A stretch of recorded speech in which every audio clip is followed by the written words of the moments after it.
Hoy se abre aquí en París la cuarta edición del festival Tango Care, La Vie en Rose, en el que hasta el 2 de julio se sucederán, entre otros actos, bailes, cursos, masterclass con maestros venidos en especial de Rusia, por ejemplo, y de otros países, porque esta edición tiene como tema From Russia with Care Love, desde Rusia con amor care.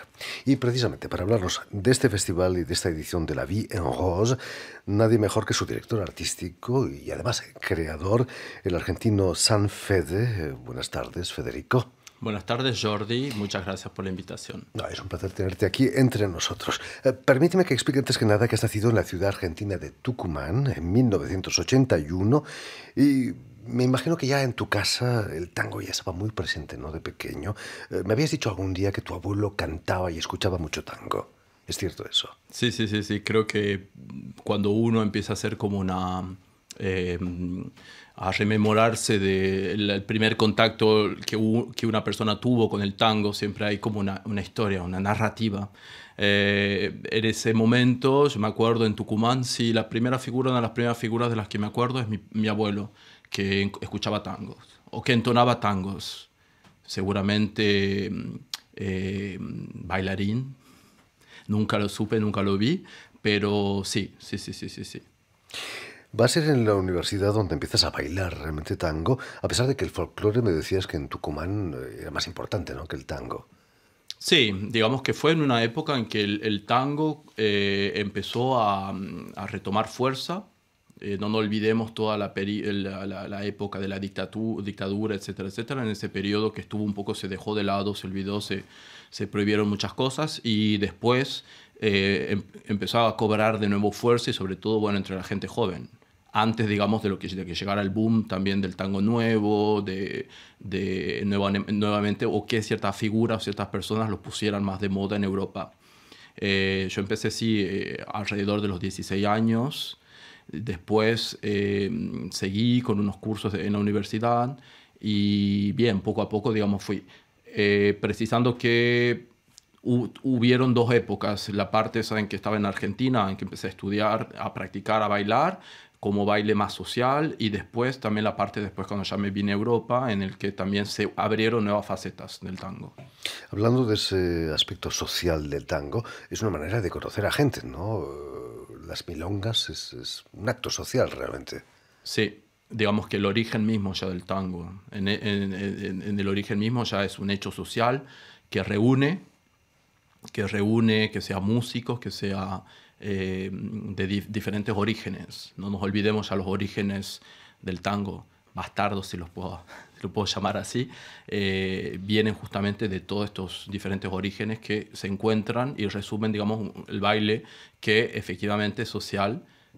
Sin entrar en muchos detalles, también acordate que también hay una evolución social del tango, en que hay una recuperación también por los medios más altos para llevarlo a otra esfera, pero siempre tuvo, me parece, estos dos orígenes, social, encuentro social y popular sobre todo. Sanfede, vas a estudiar filología, literatura en la Universidad de Tucumán, pero vienes a Francia a continuar tus estudios. Cuéntanos, ¿cuáles fueron las razones de elegir Francia como lugar de residencia? Bien, yo tengo, digamos, raíces españolas por mi familia en Argentina.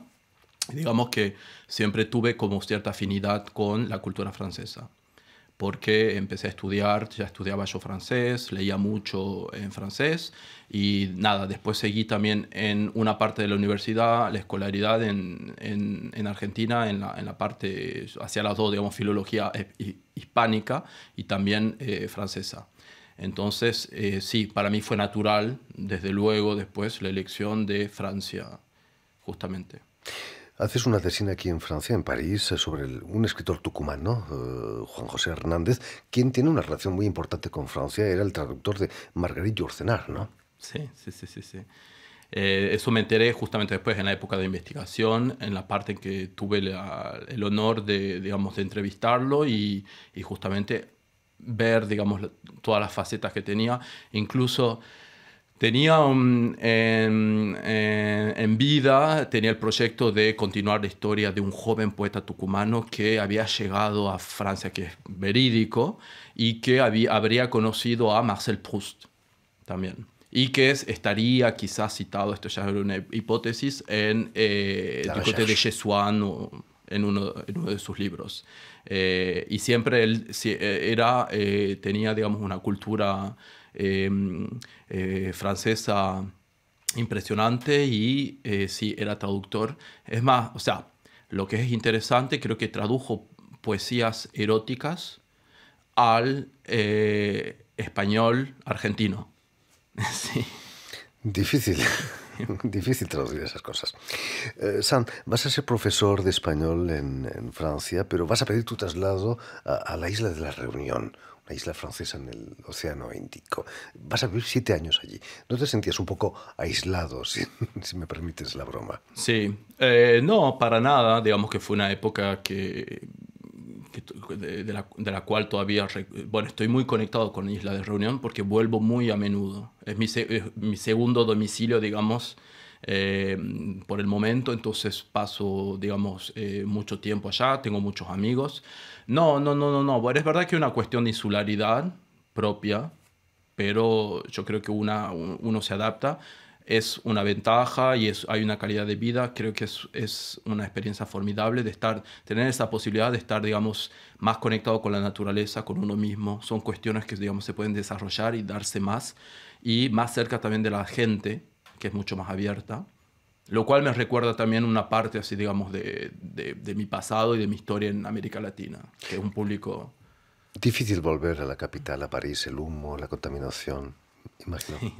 Bueno, fue un cambio radical, claro está, pero al mismo tiempo se abrieron otras posibilidades. O sea, lo que estoy haciendo ahora en este momento no podría haberlo desarrollado en otro lugar, sino en París.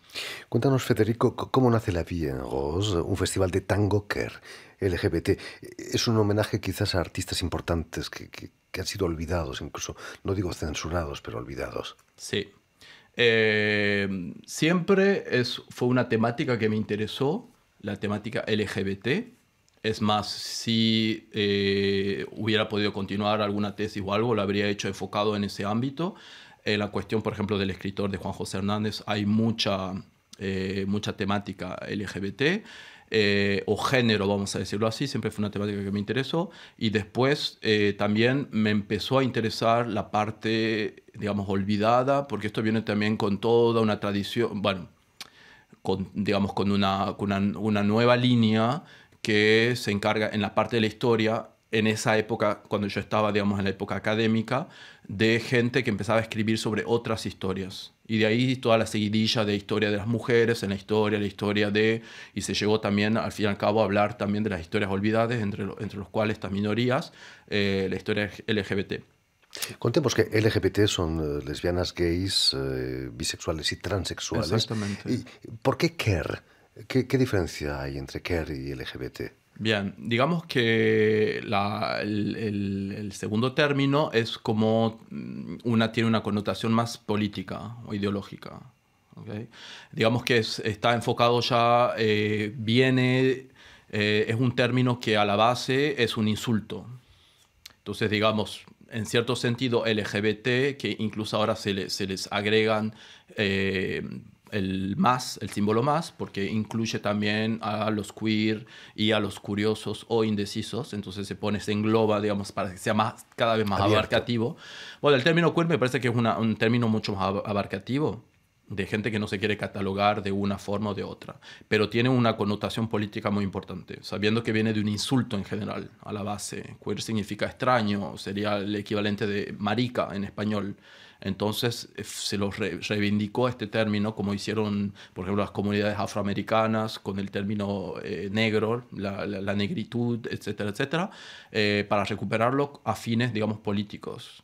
De ahí viene, digamos, esa utilización de esta palabra queer que se denomina, y después surge, digamos, todo lo que es el fundamento ideológico de la teoría, lo que se denomina la teoría queer, que sustenta, digamos, toda la, mm, digamos, la filosofía o esta manera de pensar la sexualidad, que no sea en términos binarios hombre y mujer. Fue difícil organizar un festival de tango homosexual cuando quizás el mundo del tango es uno de los más machistas. Quizás la imagen del hombre que baila tango es de un machismo terrible. Sí, digamos que si en primer lugar no sabía, digamos, en realidad yo parto del hecho de que había que organizar esto. Digamos que estamos, creo que en una época de transición mundial en que muchas cosas, en que las fronteras son cada vez menos o son cada vez más porosas, permeables y permiten, digamos, interconexiones. Entonces no me gusta la cuestión de que queden como categorías universales, inmutables, entre otras. En el tango hay mucho de eso. Categorías que sea como decías vos, el hombre, mujer, el que guía, la persona activa, la persona pasiva, y está bueno, digamos, la proposición del tango queer es abrir estas fronteras y hacer como que todo sea más abarcativo y del hecho de que nuestro ADN ya seamos, digamos, más abarcativos en este sentido, nos permite, digamos, jugar y tocar con varios otros ámbitos que en el tango tradicional no se hace. Sanfede, fuiste tú el primer bailarín que bailó tango en pareja no mixta y con un cierto éxito además, ¿no? ¿Cómo te sentiste? Esa primera, ganasteis un premio, creo. Digamos acá en Francia, ¿eh? Fue en Francia, supuesto. sí, fue en el marco de una competencia y fuimos digamos, la única pareja que se presentó. Sí, tuvimos una aceptación bastante, digamos, emocionante, bastante interesante. La gente se acercó, nos preguntó. Entonces, sí, sí, sí. Creo que hay que apostar a eso, al hecho de que las personas hay que abrir las mentalidades cada vez más. Y un factor que es nuevamente muy interesante del tango es la parte de la visibilidad. Y esa es una cuestión importante. O sea, si no se habla, si no se muestra, no existe para muchas personas eso. Entonces lo importante es que justamente existan actores o personas que muestren que esa realidad existe y que no es imposible. Esa normalidad que podemos tener aquí en Francia no es la misma que en otros países. Este año Rusia, o el tema desde Rusia con Amor Care es importante, ¿no? Porque allí en Rusia no se acepta tan fácilmente la homosexualidad. Sí, es una situación, digamos, difícil, la que todo es de conocimiento y sobre todo ahora, en estos días fue algo que surgió de actualidad con todo lo que pasó en Chechenia, por ejemplo. Sí, es una situación bastante complicada para las personas LGBT que trabajan a pesar de todo y luchan cotidianamente, eh, muy a menudo en condiciones clandestinas eh, por, digamos, hacer evolucionar las mentalidades.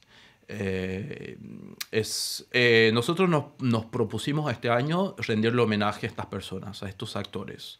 Por eso se los invitó este año para que participaran del festival y que se trabajara, digamos, reunir todas estas fuerzas que trabajara en torno a esta temática.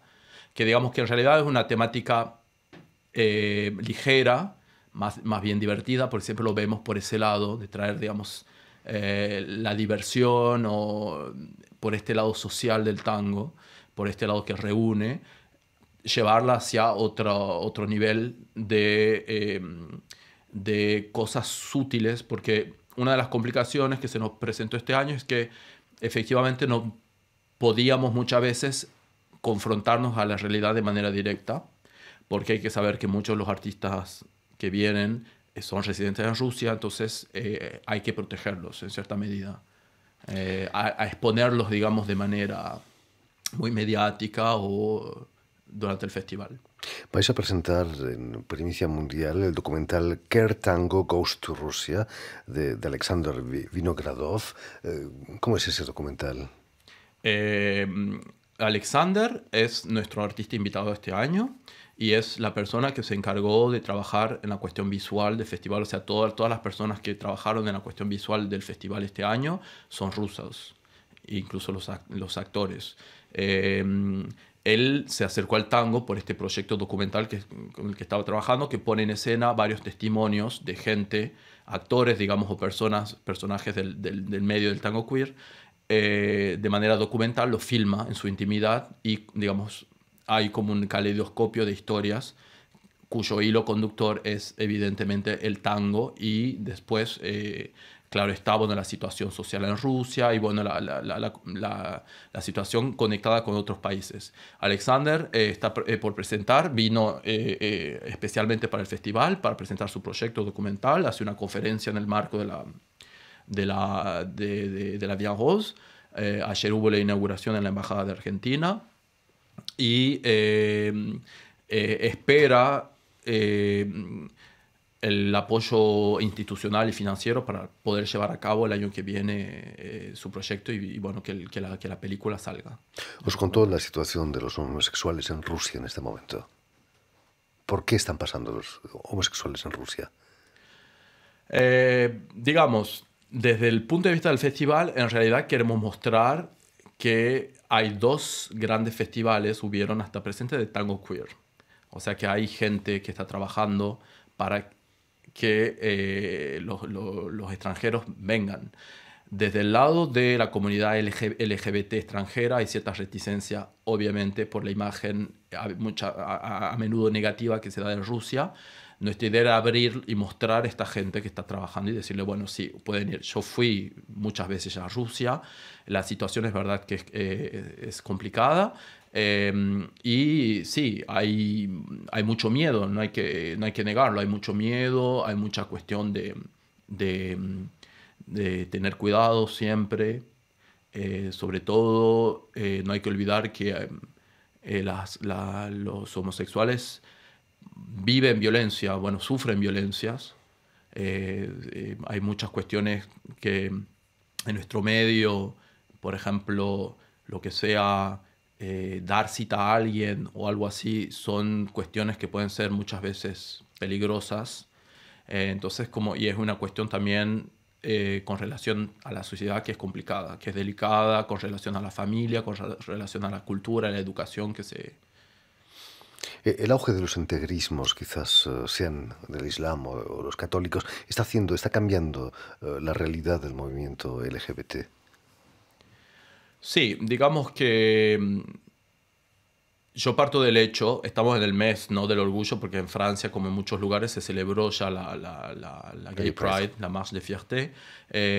Yo creo que estamos en un contexto en que nos damos cuenta que la lucha sigue y que es importante no bajar la guardia y que nada está, digamos, todavía totalmente adquirido, ¿no? Por decir, en términos que sea de leyes, en términos de...